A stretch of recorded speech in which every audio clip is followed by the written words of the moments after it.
Good morning everyone. This is the GE 703 Ethics, Chapter 6, Framework and Principle Behind Our Moral Disposition.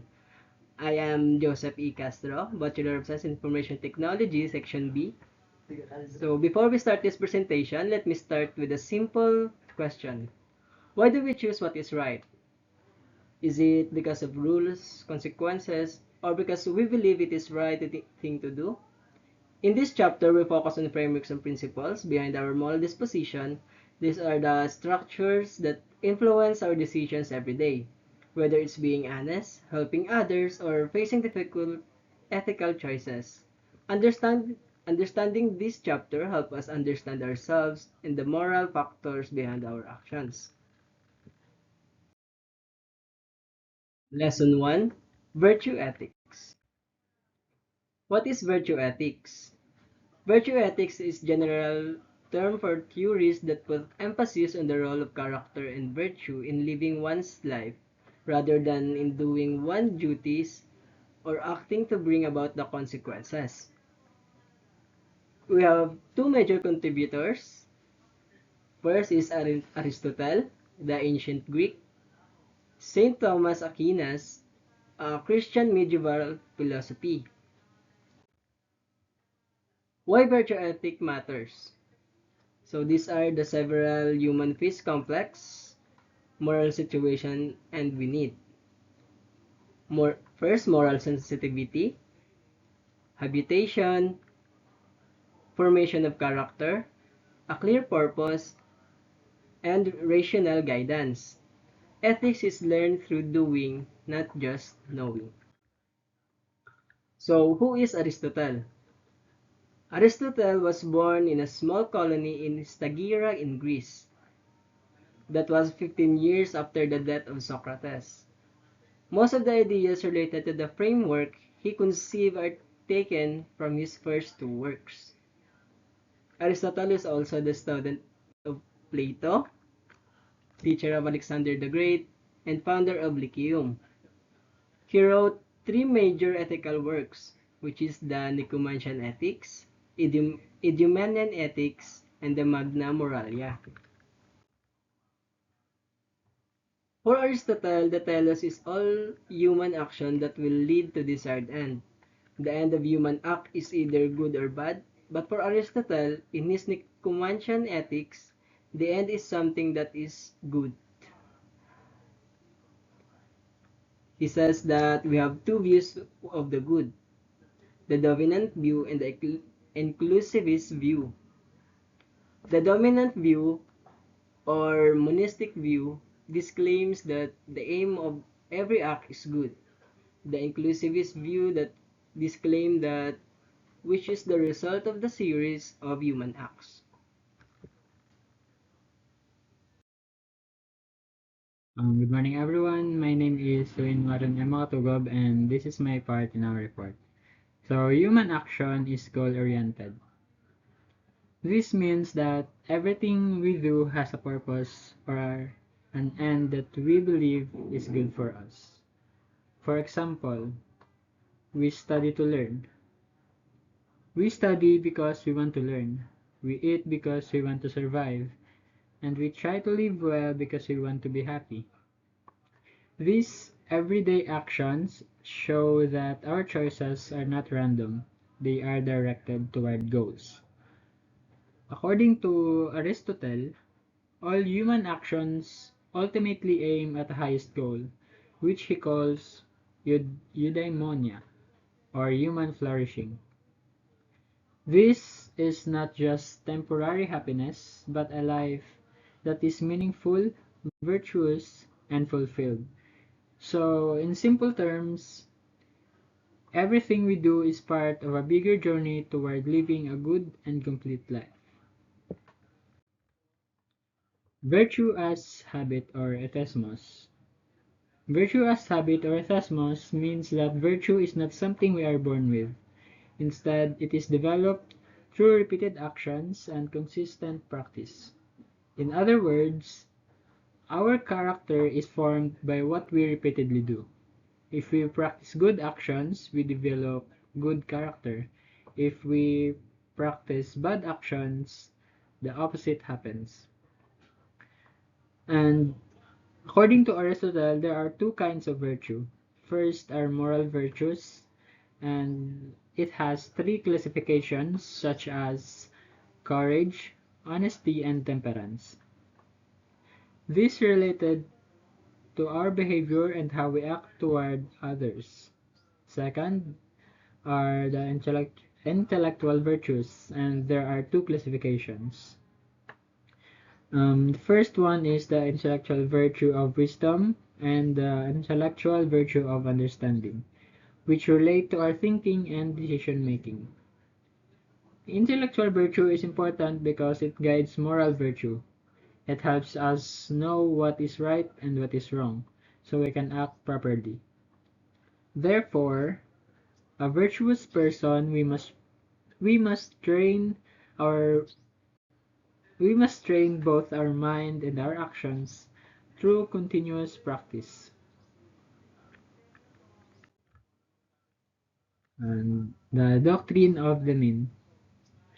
Doctrine of the mean teaches us that virtue is about balance.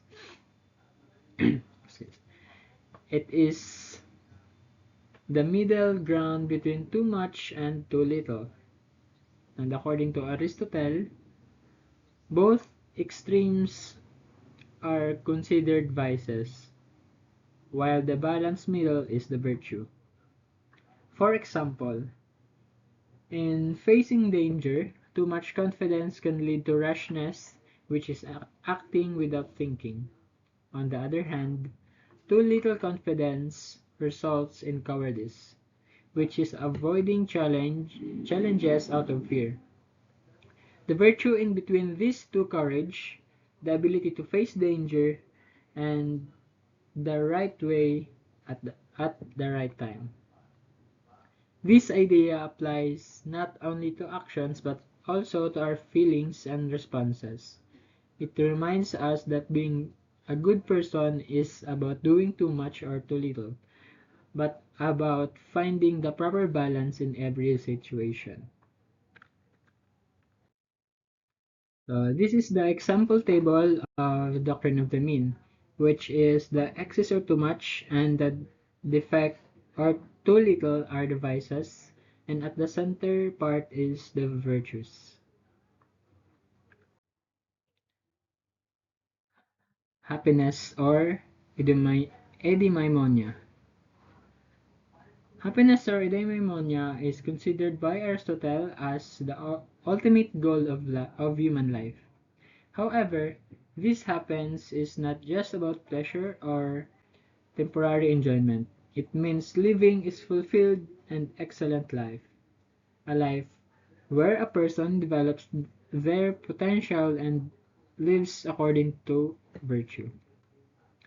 Eudaimonia has several important characteristics.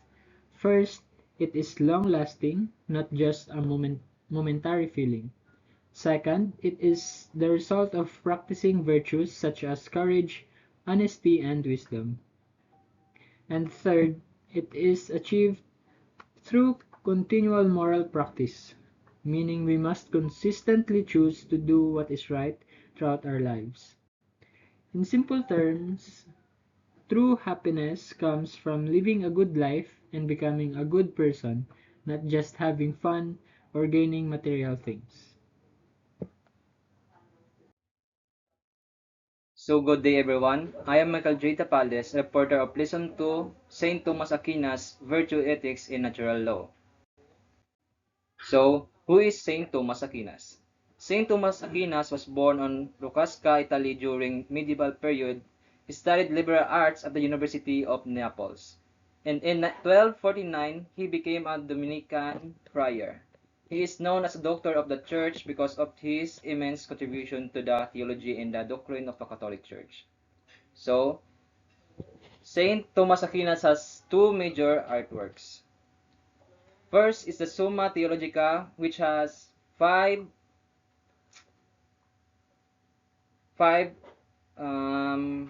proof of existence of God. First is the argument from motion, or the first mover. Second, the argument from the efficient cause or the first cause. Third, the argument from the contingency, the necessary being. Fourth is the argument from decrease or perfection. And lastly, the argument from design or the intelligent of government. So, Saint Aquinas believed that advocate past faith is reason as paths of morality. Foundation of Aquinas ethics. Aquinas has believed that human beings are rational. Morality is embedded in our nature. We naturally seek what is good. God's wisdom is reflected in human reason. So Aquinas believes that human beings are rational because we believe what is wrong and what is right. Eternal law. God's perfect eternal plan for our creation. Characteristics. Immutable. Universal. Governs everything. Source of moral order. Natural law. Human participation is eternal law through a reason. Saint Thomas Aquinas begins his explanation of virtue ethics by grounding on natural law. He discusses that natural law along with the eternal law by linking the two laws of the show that it has been theological underpinning because his philosophy is theistic, or belief in God as the highest of all beings and the highest of all goods. God expresses himself through the eternal law, his will and his plan for his creature. So, human participation in eternal law through a reason, moral law is written in a human heart, for we know to do good and to avoid evil. Humans are capable of discerning what is moral, accessible through conscience and reasoning. Thank you. Good day, I am Gino Tibilesco Eng Jr. This is my part of reporting who is Saint Thomas Aquinas.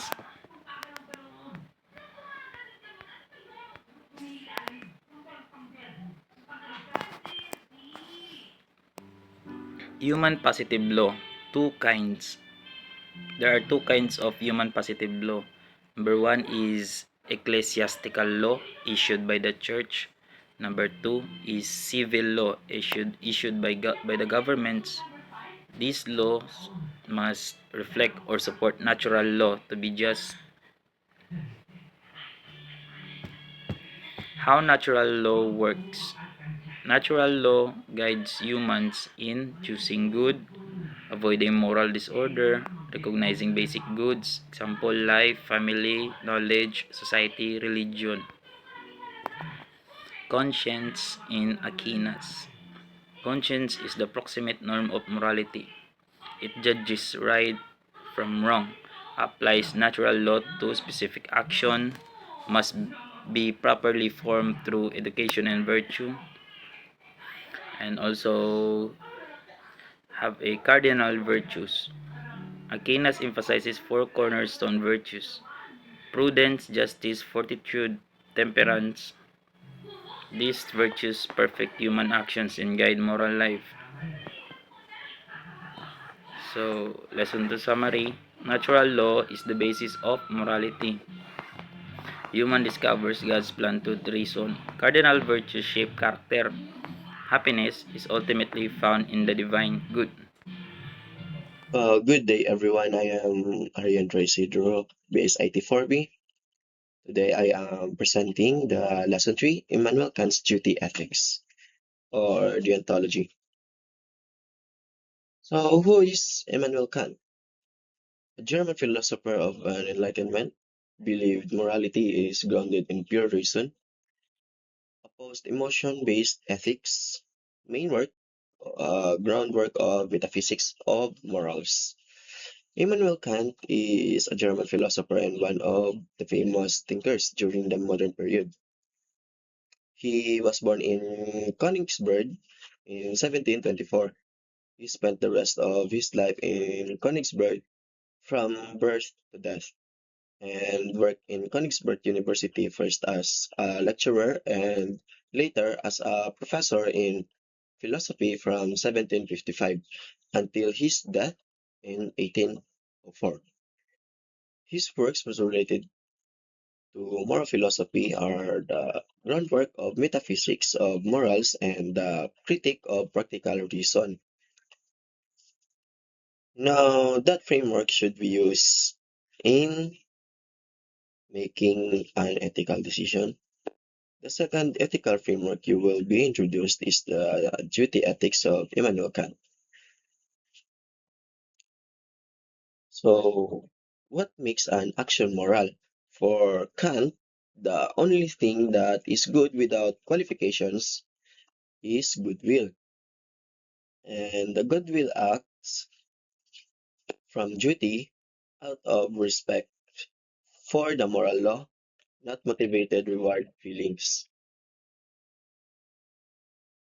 So, goodwill, are you familiar with the situation of Saint Paul in the Bible, particularly in his letter to the Romans 7, verse 15 of the New Testament when he said that, I do not understand what I do, for what I want to do, I do not do, but I hate, I do.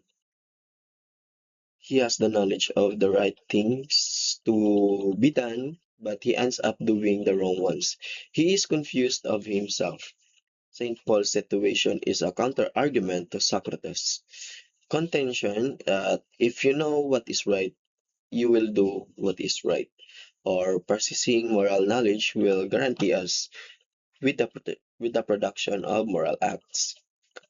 Kant claims that only good without qualification is the goodwill. He treats the goodwill as the highest good since its end will always be good. It is also a condition of all other goods.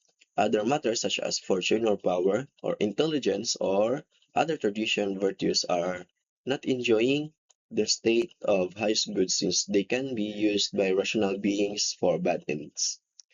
He even goes further that happiness also corrupts. How do we possess the goodwill?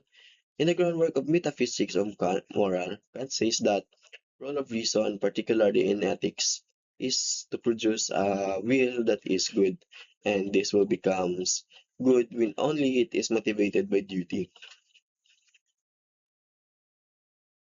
Goodwill for Kant is an indispensable condition in order to achieve the rightness of act. Having the will is not enough, but will must be good in order to correct the undesirable acts of wrongful acts. But what makes the will good is simply by virtue of volition. To act morally is to act from no other motive than motive if doing what is right. This kind of motive has nothing to do with anything as a subject as pleasure.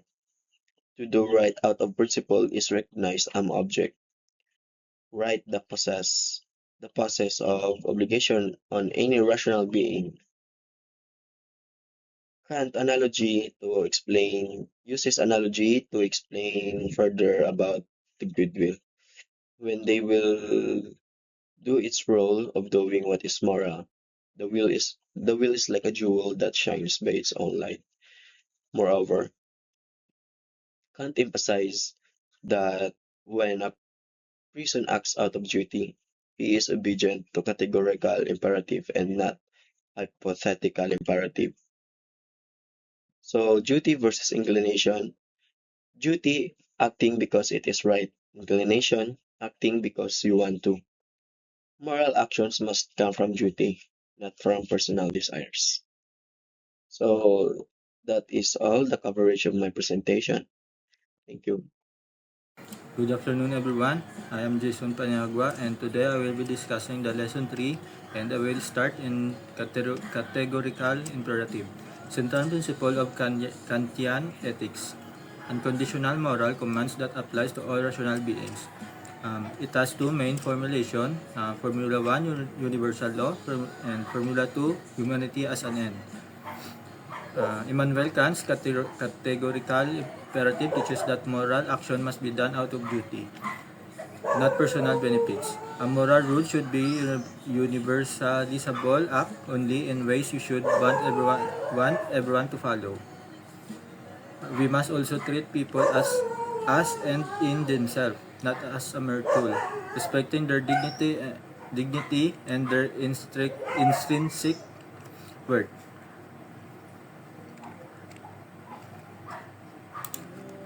Formula 1, Universal Law. Act only according to that maxim which you can at the same time will to become a universal law. Universal law, it states that you should only act according to a rule, which is maxim, that you would be willing to make a universal law for everyone. This means before doing something, you should ask yourself, what if everyone did this, and would the world still be morally consistent? If the action would cause contradiction or harm universalized, like lying all the time, then it is morally wrong.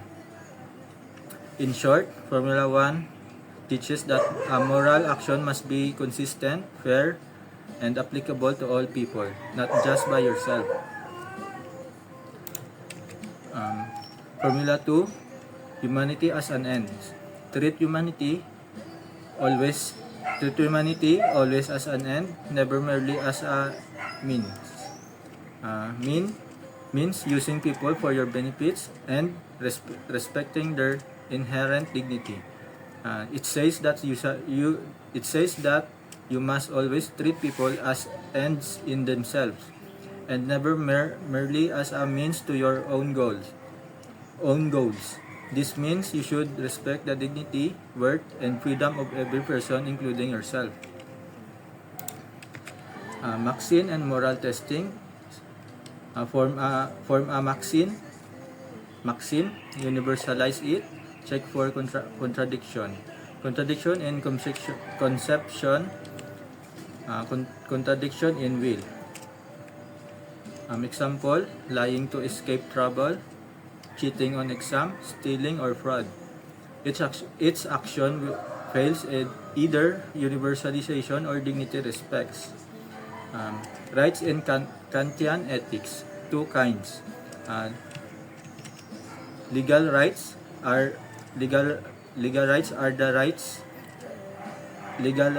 rights given and protected by the law of a specific country, such as the Philippines under the 1987 Constitution.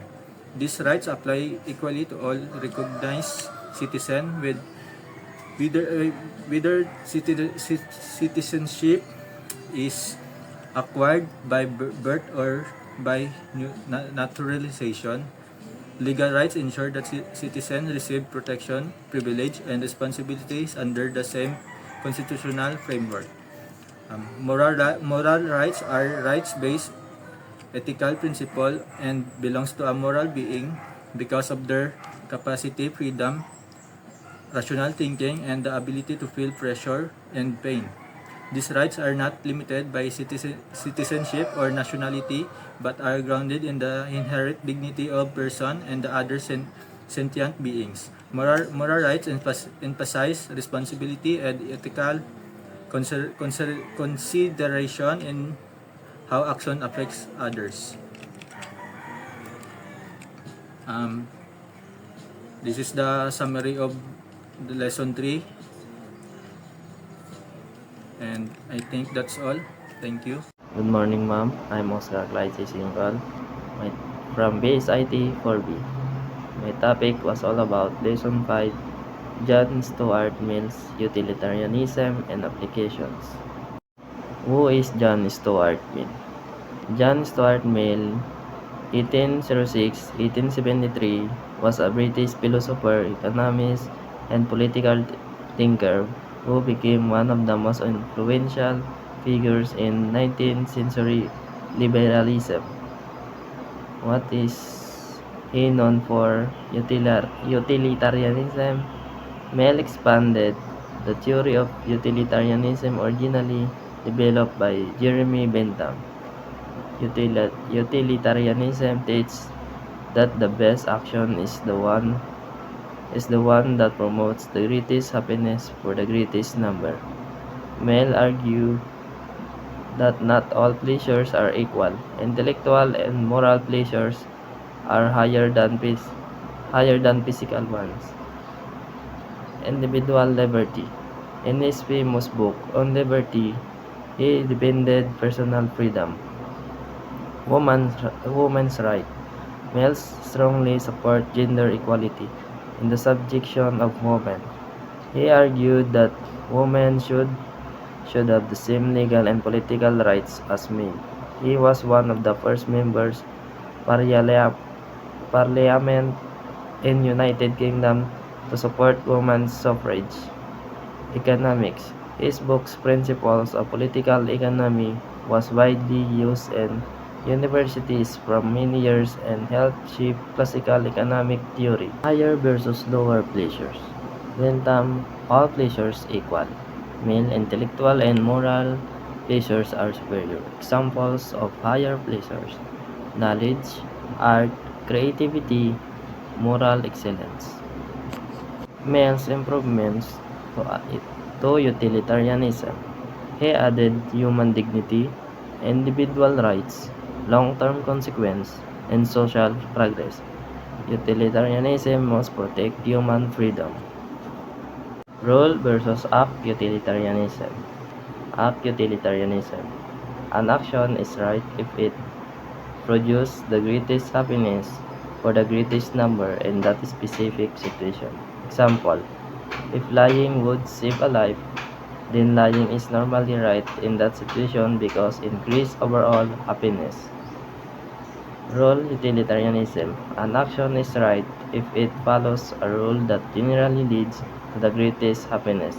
Example: we follow the rule do not lie because if everyone lie, trust would collapse and happiness would decrease. Examples today: public health policies, environmental protection, education funding, crime and punishment, social welfare programs. Each decisions weighs social benefits versus harms. Philippine-related examples: community pantries, collective good, jeepney phase-out debate, price control during calamities, anti-drug policies, disasters, evacuation plans. Ethical phenomena. Ethical phenomena are experienced situations in human life where moral values, judgments, or responsibilities appear. These are things we experience that involve right and wrong. Ethical phenomena: social justice, human rights, majority welfare, protection of vulnerable groups, rational decision-making in society. Lesson 5 Summary.